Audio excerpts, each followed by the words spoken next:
She just made a spell jar for me. She what? I'm sorry.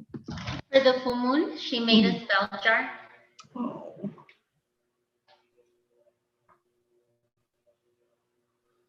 Okay, and there we are. We are live on YouTube.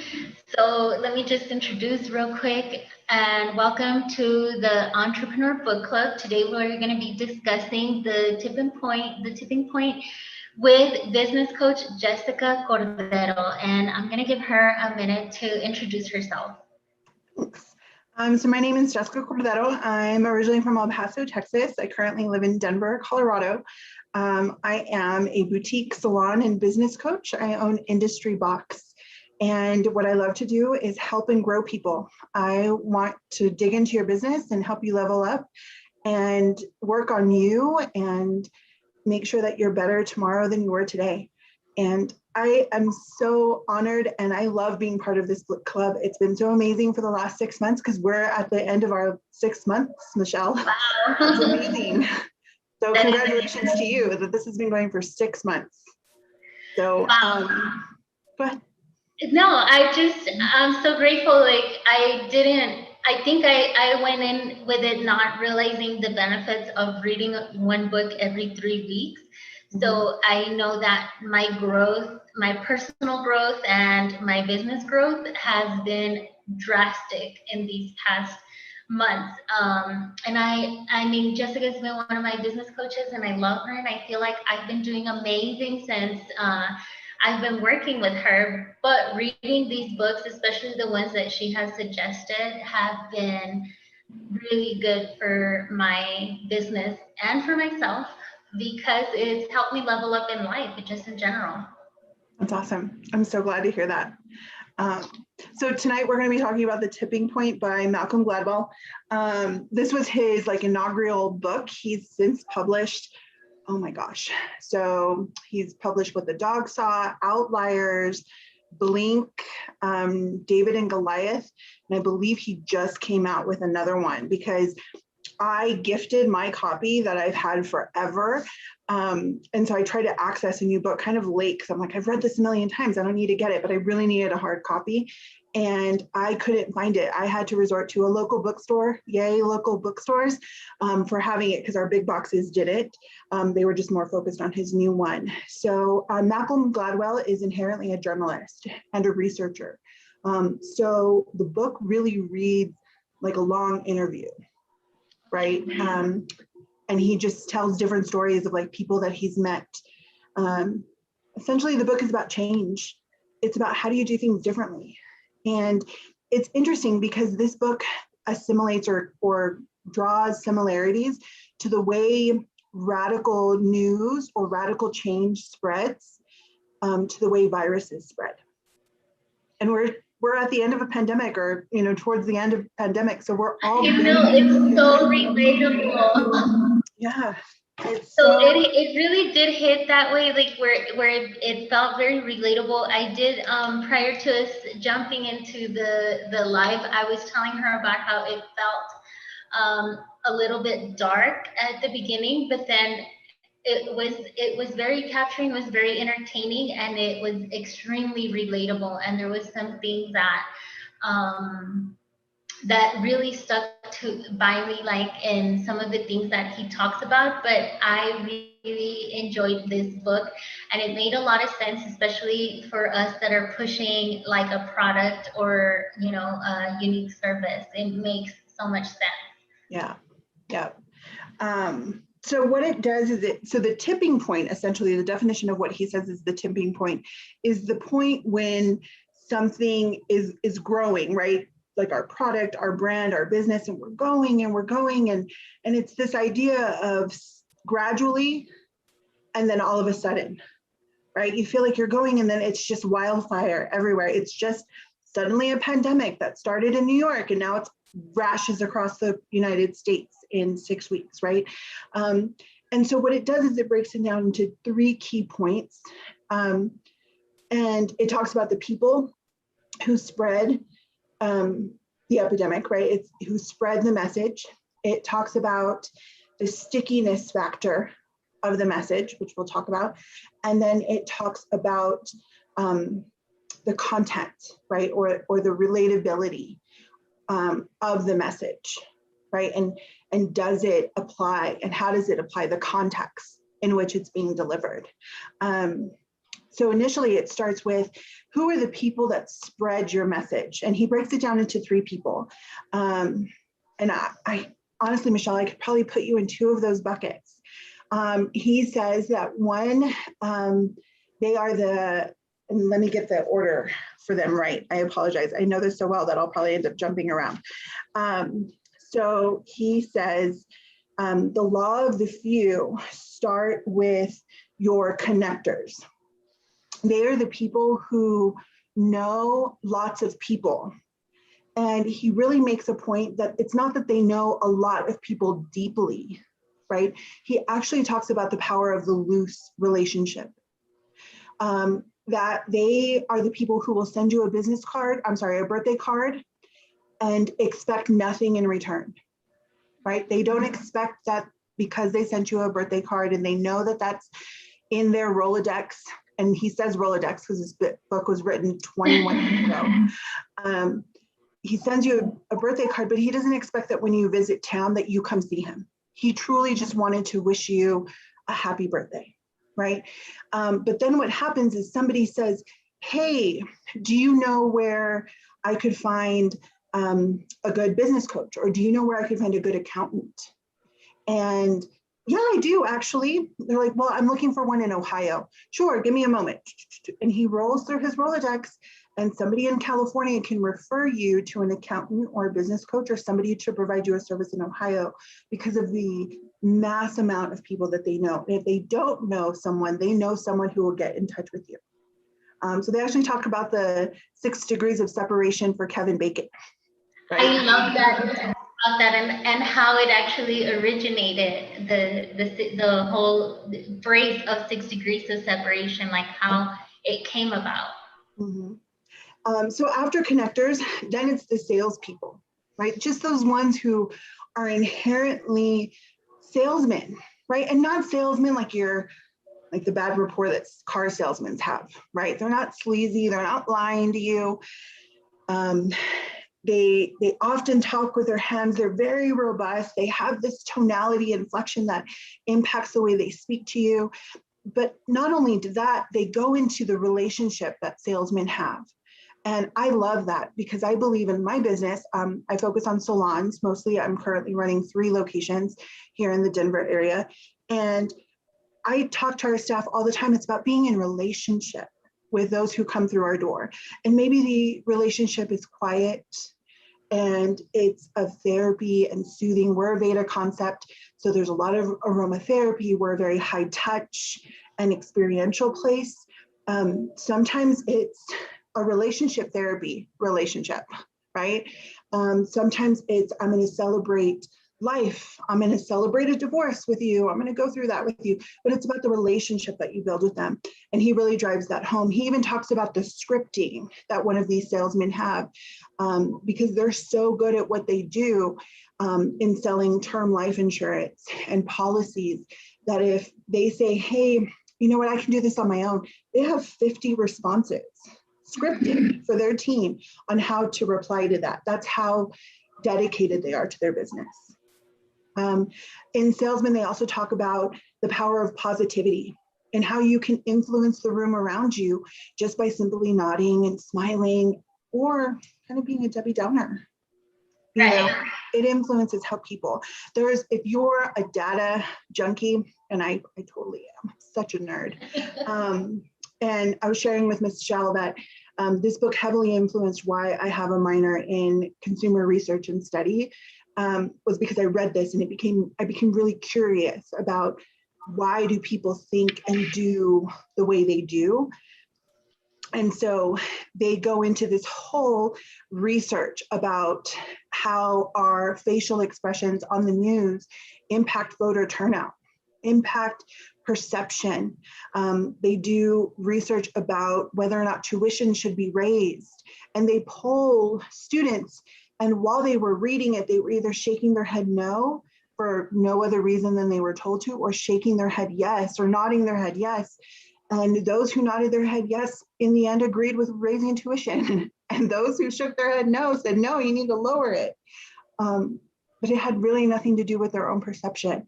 It was the influence of their body movements that these salesmen can influence a room. So I thought that was really remarkable. And then lastly, the power of the few talks about the mavens, the market mavens. These are the ones who will outsmart the consumer research. They are the ones who have subscriptions to Consumer Report. They're the ones who find the errors in it. And again, this book was written right before I went to college.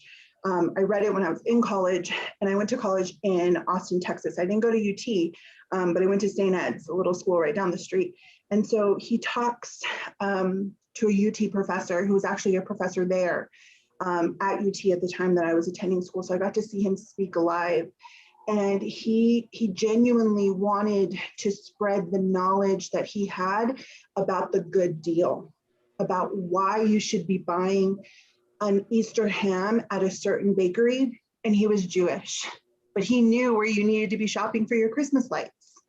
Okay. And he genuinely wanted to share that information. And so these market mavens, they may only know 5 people, and they'll tell those 5 people what the best deal on a hotel is. And all of those 5 people will go to that hotel and have an amazing experience. A salesman or a connector may tell 10 or 15 people, and maybe only 3 or 4 of them will go. While they have a very broad access to people and they do share the message, the market mavens you genuinely want to listen to because they got the good stuff. And so the power of the few, or the law of the few, talk about these are the 3 people that we need to kind of put in our pocket or get access to or build relationships and rapport with in order for our product to spread, to tip. Yes, so I love how it talks about the 80-20 rule. So that 20% of the people tend to influence 80% of the final outcome. And then it gives other examples like 20% of employees carry 80% of the work, 20% of criminals commit 80% of the crime, 20% of drivers cause 80% of accidents, and 20% of beer drinkers drink 80% of the beer. So we're not thinking about how important like that small gap is because it carries everything else through. So I really like that. I'm a numbers girl, so to me, like all the numbers that he puts out there, like that's how I think. I think and I see the world in numbers. Like I can go into like certain businesses and just start adding the numbers off the top of my head. I guess I've been an entrepreneur too long, but I can literally do that. And so to me, I like all the numbers that he puts behind his research. So I didn't realize he was a researcher, but this makes sense now because all of his book is backed by numbers. Like this is real. Yeah. So, I mean, that's what journalists are, right? Like, I mean, journalism and, the media has gotten like a really bad rap, but inherently those who are journalists, they're really seeking this truth, right? And so they're doing these interviews to gain more information. He's trying to back up the interview with the studies. He cites Harvard, he cites Yale, he cites medical journals, right? So there's a lot of information in there that just works to like the human nature and how do we influence change, really? And so the next step is the stickiness factor. And that's what he talks about, the power and the law of the few doesn't really work unless your message is sticky, right? So along the way of the power of the few, he cites a lot of, Paul Revere's Midnight Ride. The British are coming, right? There were 2 people who made that ride, but because Paul Revere was both a connector and a salesman, he knew where to go. He knew the doors to knock on. He knew who to wake up at midnight. And he had a simple message, the British are coming, and it was repeatable. And once he got it to somebody and he knew that person could deliver it, he moved on, right? And then, Paul Revere's Midnight Ride, Paul Revere's Afternoon Ride doesn't really have the same ring to it, So is the message sticky? And the way he uses or demonstrates the stickiness factor is a lot of research in child marketing, which again, this book is so powerful to me and I love it. I'm so in love with it that I did my whole college dissertation on the ethical marketing to children. Oh, wow. Yeah, mainly because should weed be legal or illegal was already taken. And in 2006, that was a big deal, so it was already gone. So my question was, is it ethically responsible to market to children? And 16 years ago, it wasn't a thing to care if we marketed to children. So there was really limited access to the ethical conditioning that children were going through. But there was a lot of research about whether or not Sesame Street was successful. And Sesame Street set out on this really radical mission to influence the learning of children in impoverished communities in the 60s. Right? That was really the target market for why Sesame Street came about. We had the rise of single parent homes. We had drastic poverty taking over inner city communities. And they were radically successful in fusing entertainment and adult content within Sesame Street because they wanted to influence the relationship between children and their parents and get them to consume healthy and social and mental stimulating content together. So there was a lot of research on why and how children paid attention and when they didn't. And so we were able to take that and understand what messages were working and what messages weren't. So I found that really, really interesting. And then the next layer to that, which I find is really relevant to me and kind of my nieces and nephews, was Blue's Clues. So yes, I love the whole Blue's Clues. I actually had to, I was listening to it on Audible, and so I actually rewinded and like heard that again because that was very relatable to my line of business. Yes, But tell me more. so I just felt that a lot of the times like we are, especially like in this day of social media, we're thinking what's new, ways to innovate. And actually like they said, so they talked about how Blue's Clues ran the same episode all week.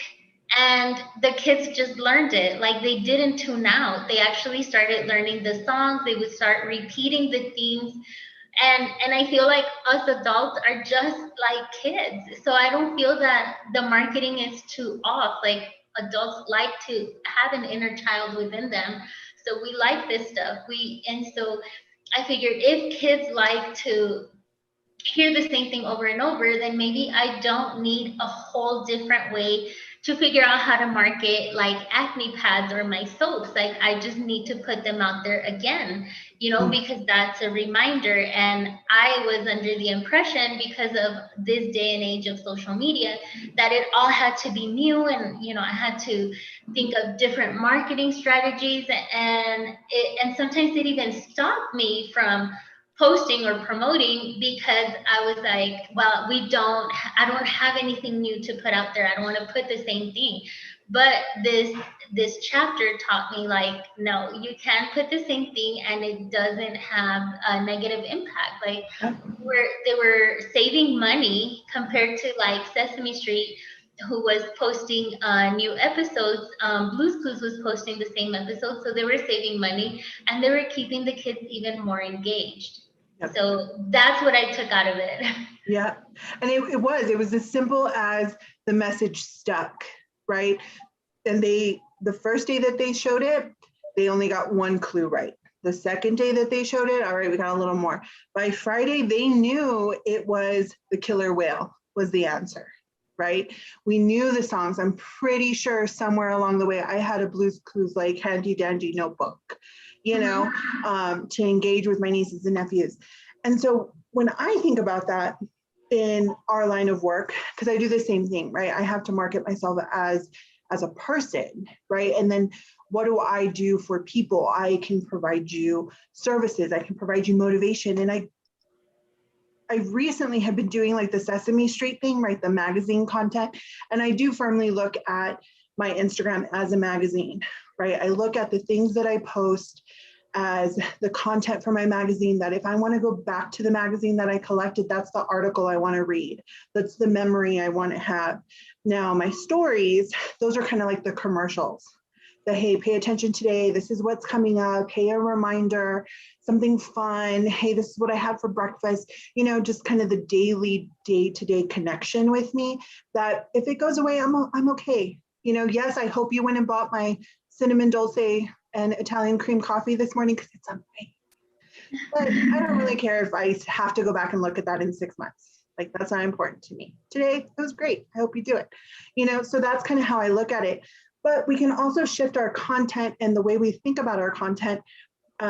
This week, I have a theme of goals. So on Monday, I posted about how I've stopped feeding my fears and I've started feeding my goals. You know, we all have them. This is what I want to do. This is how I'm doing it.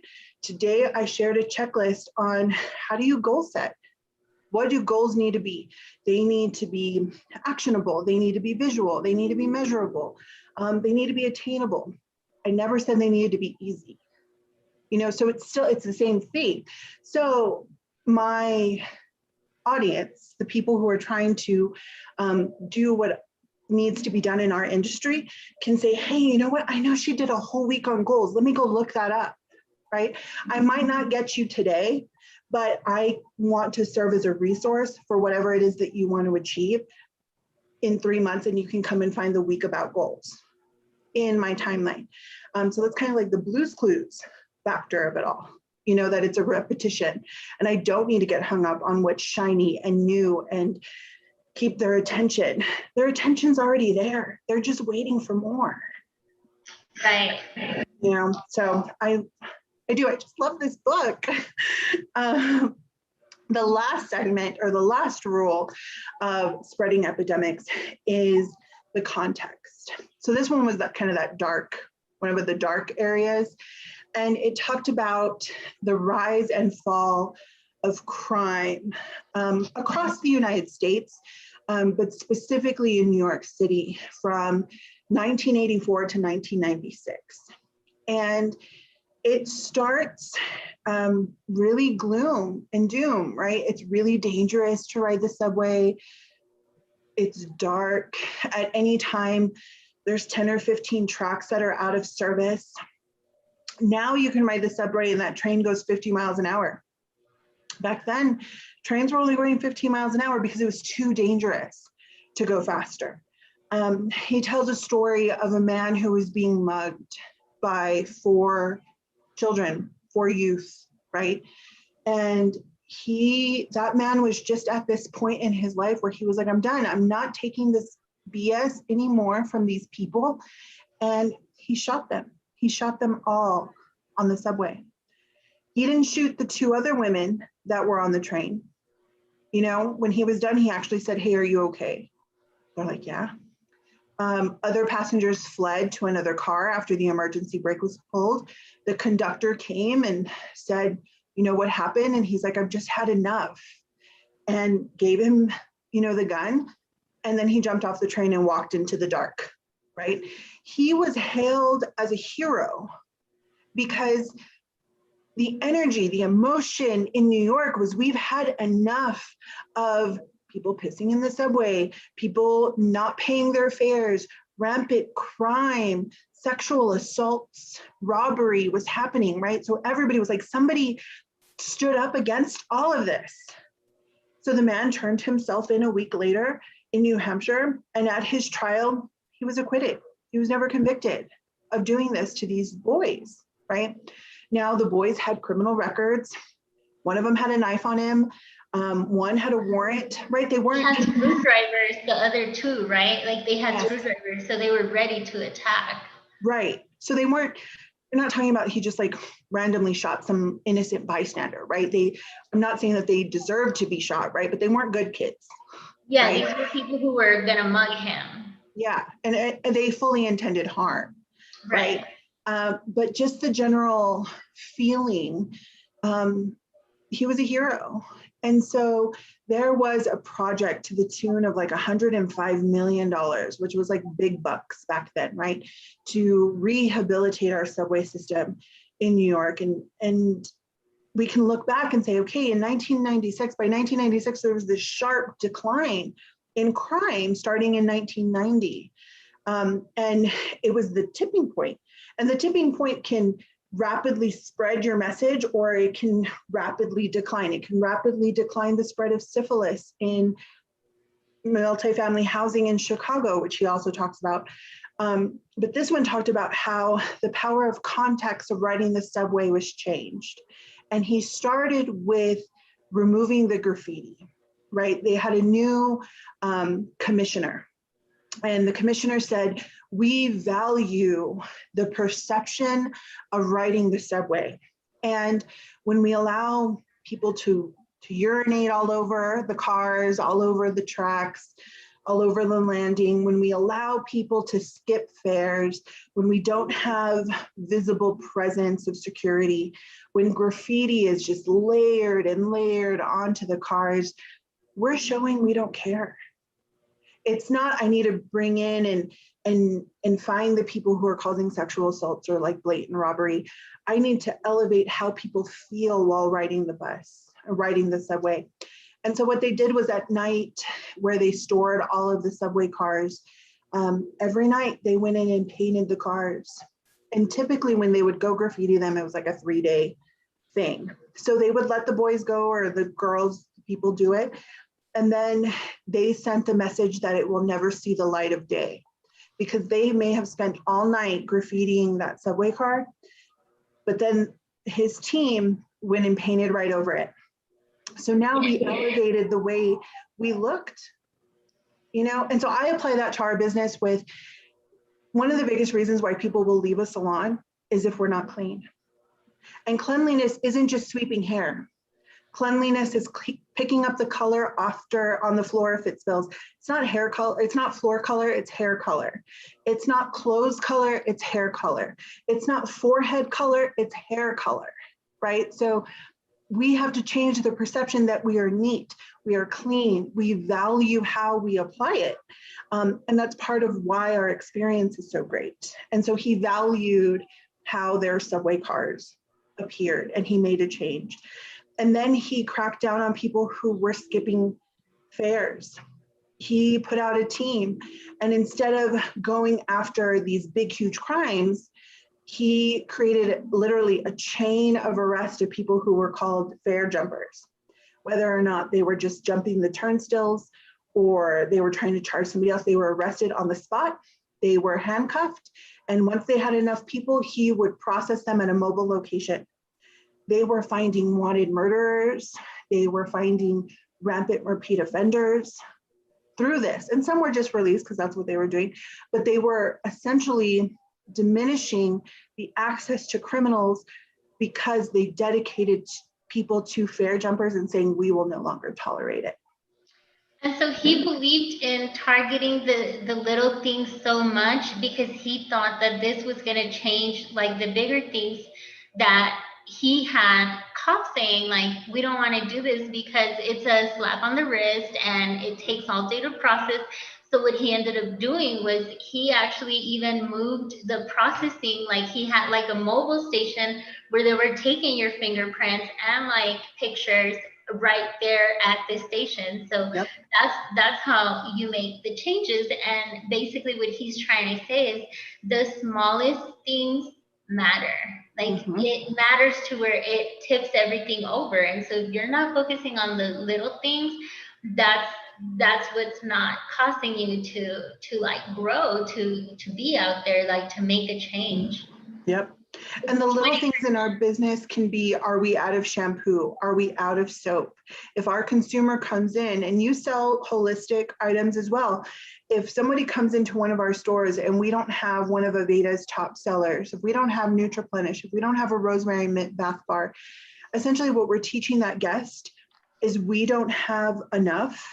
We're not the place for you to be able to be confident in buying what you need, and they may not give us another chance.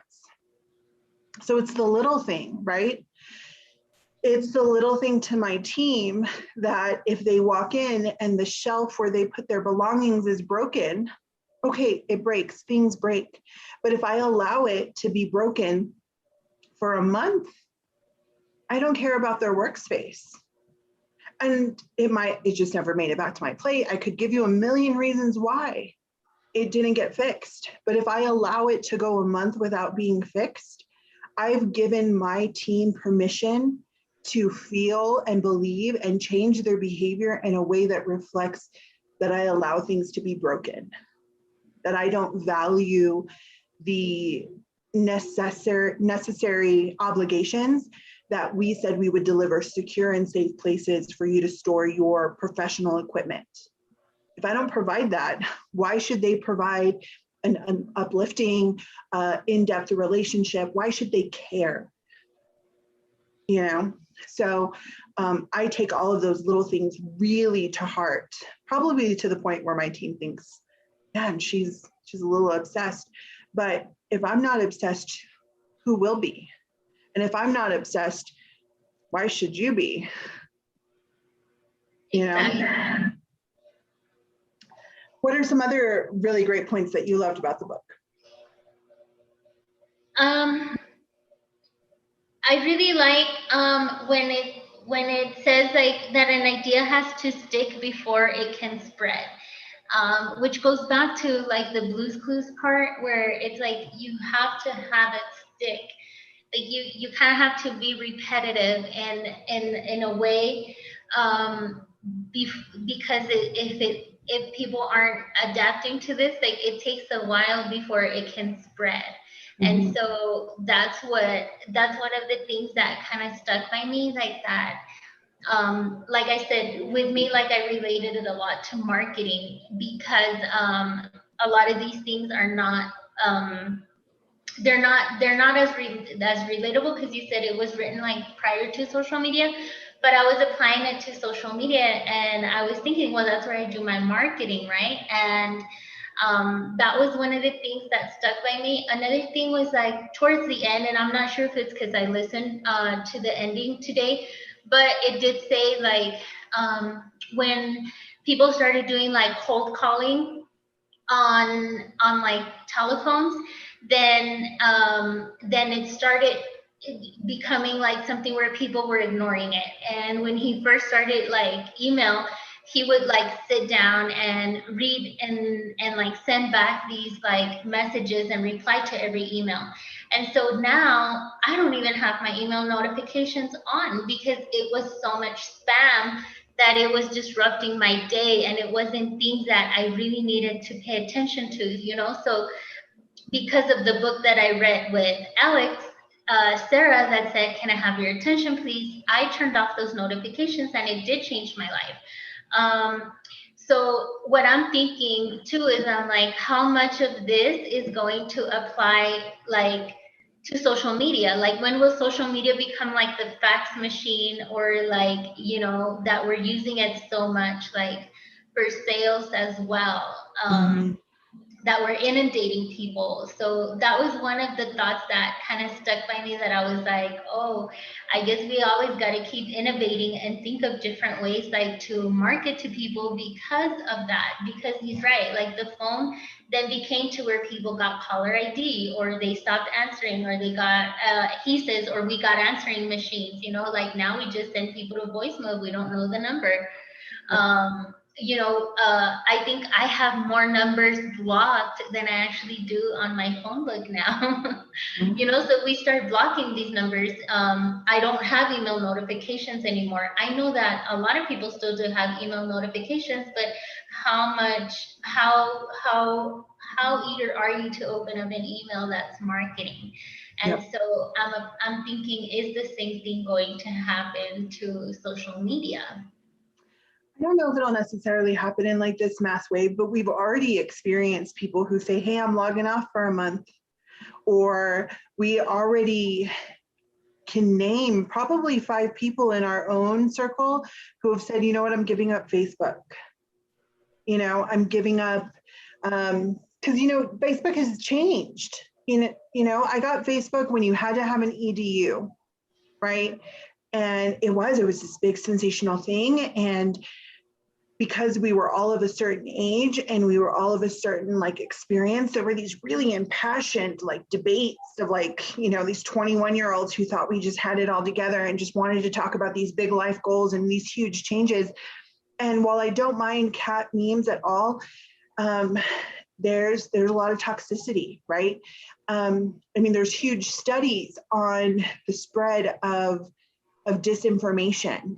You know, even the algorithm that is designed to keep you on YouTube eventually puts you in a really bad place if you watch it long enough, right? Because the idea is I want to keep you here, so it goes darker and darker. And so people have already said, you know what, I'm choosing not to consume this anymore, right? In the book, there's a lot of comparison to television and what we're choosing to consume. There's a, can't remember if it's Lewis Howes or an NPR, This American Life. I'll have to look it up and maybe get you the information. But there's an episode with Casey Neistat, and he's a video producer. And he's done really amazing videos for like Nike. And he started by filming science experiments in his like efficiency in New York, right? And it just progressed. And he talks about the power of YouTube, because now, especially with all of these streaming and the way data changes, so this is like 6 years ago, right? So now we're totally hooked on Hulu and Amazon Prime and Netflix and HBO Max. And because of the pandemic, now we get immediate access to videos. I can't tell you the last time I watched an actual TV episode live or like on TV. I don't consume media that way. I'm not a heavy media consumer anyway. To be honest, I've had In the Heights on repeat since it came out. I'm a musical fanatic, so I'm either listening to the soundtrack or I have the video playing in the background. But because that's my choice. You know, media is such a consumer-driven choice now that we have to find other ways to like personally connect to them, because it's no longer about buying premium ad spots or just running filler TV. It's what are and where are we that people are choosing to consume us. And if you choose to consume me, that's fantastic. I would rather have 100 genuine people consuming my content than 1,000 paid people or no people. Or no people, yes. I mean, I agree with that. I guess you're right. Like, it's just tweaking and changing it, and people are consuming social media differently. Like, I do believe digital is here to stay. I, for myself, have experienced that where I shut off Facebook for a little bit just because I felt like it was overwhelming to be on there. But I didn't feel like Instagram was the same. So maybe I felt like my platform worked better, or, you know, my people who followed my ideas and had the same interest and everything as me, they're more on Instagram than they are on Facebook. So I guess you're absolutely right about that. Mm-hmm. It does make a difference. Like, right, if I was marketing on Twitter, then I probably wouldn't know how, because that's not where my people are. Right. You know, it's just platforms, and it depends on what you're working towards. Mm-hmm. I think what I really also love about this book is demonstrating the power of word of mouth. In my business, I've built multi-million-dollar businesses for other people through word of mouth marketing, you know, through really diving into the little things, mapping out, you know, the exact steps that we want all of our customers and clients to go through, coaching and refining to a level of excellence and powerful guest experiences that our team is delivering. Because the best thing a guest can do at the end of their service is say, I love it, and I'm going to bring you my mother. I love it, I'm going to bring you my sister. You know, our business, I truly believe, is built on families. And I say that because my family, you know, I'm the youngest of 5. 4 of them are girls, and my mom. You know, my mom found our hairdresser in El Paso. Then came one sister, then came another sister, then came the rest of us, then came the nieces. And that's how you keep sustainability, through delivering amazing experience, paying attention to the details, and then letting that experience speak for itself, and allowing them to go into the community and bring you others. Now, do we have print marketing? Yes. I give you a tangible item that invites you to invite someone else, and then everybody's rewarded. That's where my marketing dollars are spent. If I'm going to spend marketing dollars, it's in a reward, not in a billboard, not in a commercial. I've never worked in a business where it was either necessary or where we wanted to spend that money. I want to reinvest in people, reinvest in our system, reinvest in our experience, because the power of that word of mouth, even if it just brings you 2 or 3 people, I really believe is what grows service industries and boutique sales. Okay, I can definitely see that. I do agree with that. What else? What's one more thing that you loved about the book? Let me go over my notes here.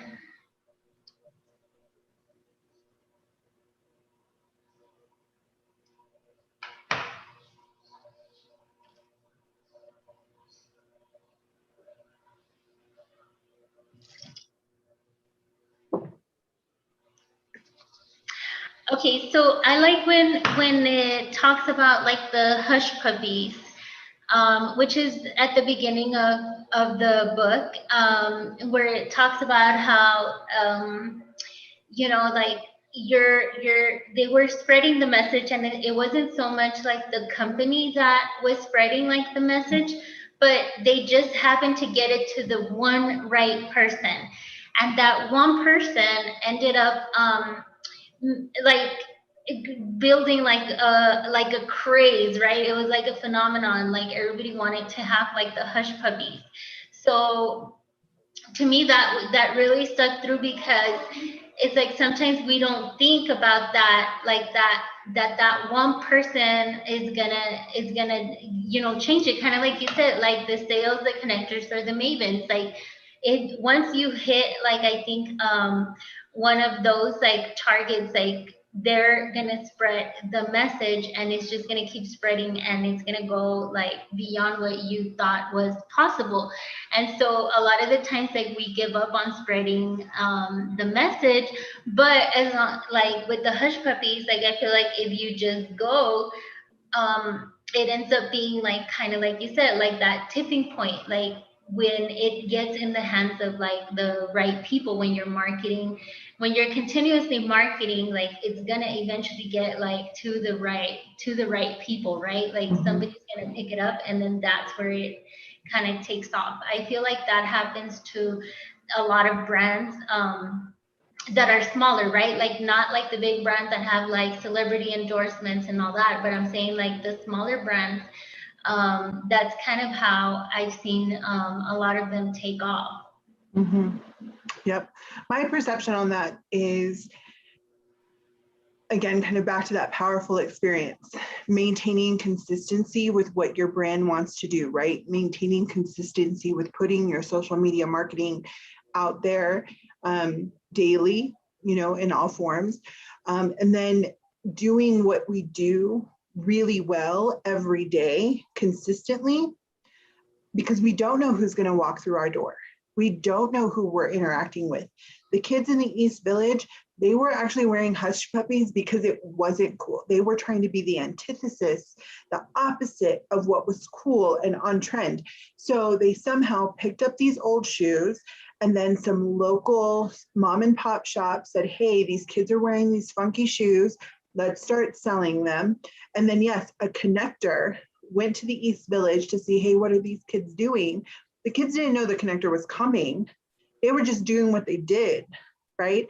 So we, as entrepreneurs and business owners and business leaders, just need to do what we do consistently, really well every day, because we don't know who's looking, who's watching, who's going to walk through the door and be like, oh my gosh, I need 1,000 of these, right? Or, you know what, this is so amazing, I want to put it in my boutique hotel. So I need a constant replenishment every week. right? We just don't know. And so if we commit to what it is that we do as a business and do it really well, and yes, work through our marketing to make sure that it's sticky, it's fun, it's innovative, it's true to who we are and to who our brand is and what it is that we're doing, our people. And with that, eventually our connectors, our mavens, our salespeople will spread that message to who needs it.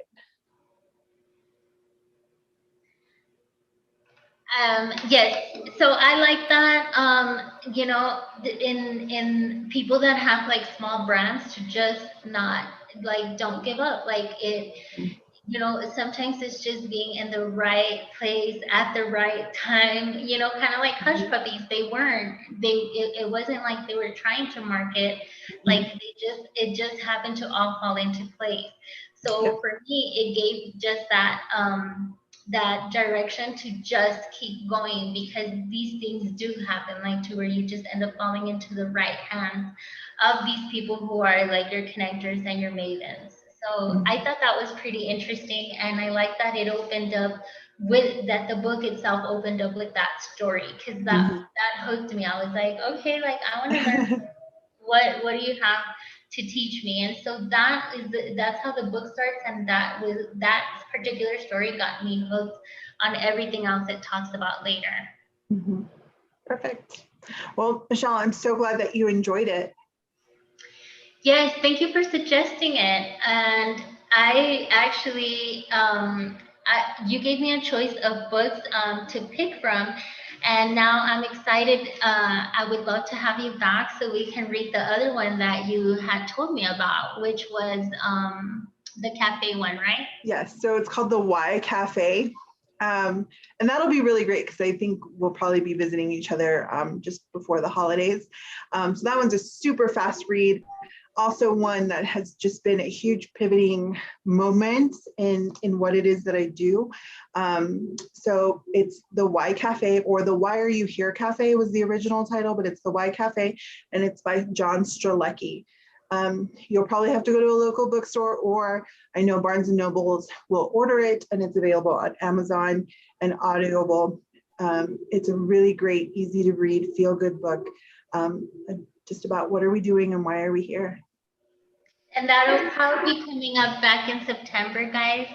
But Jessica, I still can't thank you enough for the books that you've suggested, for the growth that it has helped me as an entrepreneur. And like I said, in general, just like as a human being, I know that this book focuses more on like business, but we had tribal leadership with you before, and that video should actually be on the channel. But tribal leadership is a book that actually helped me throughout my life, just in understanding people. And I want to let you know that I had my son kind of go over that book with me, and it has helped him so much that he recently became the quarterback for his high school team. Wow. And because of his leadership skills. And I swear it has to do with that book, because I was teaching him how to move like his players from like a 2 to a 3, from like a 3 to a 4, you know, so that he has a better functioning team. And I told him, I said, leadership is far more important than you give it credit. I'm like, I would hire somebody with a great attitude before I hired somebody with great skills and a bad attitude. I'm like, so having these leadership skills will take you far in life. And it didn't even, I mean, that was what, in February or March that we discussed that. And so in just 3 months, it has not just changed my life, but it has changed my son's life. And so, you know, I just wanted you to know this, that you are changing people's lives. And I look forward to still growing with you, to getting to see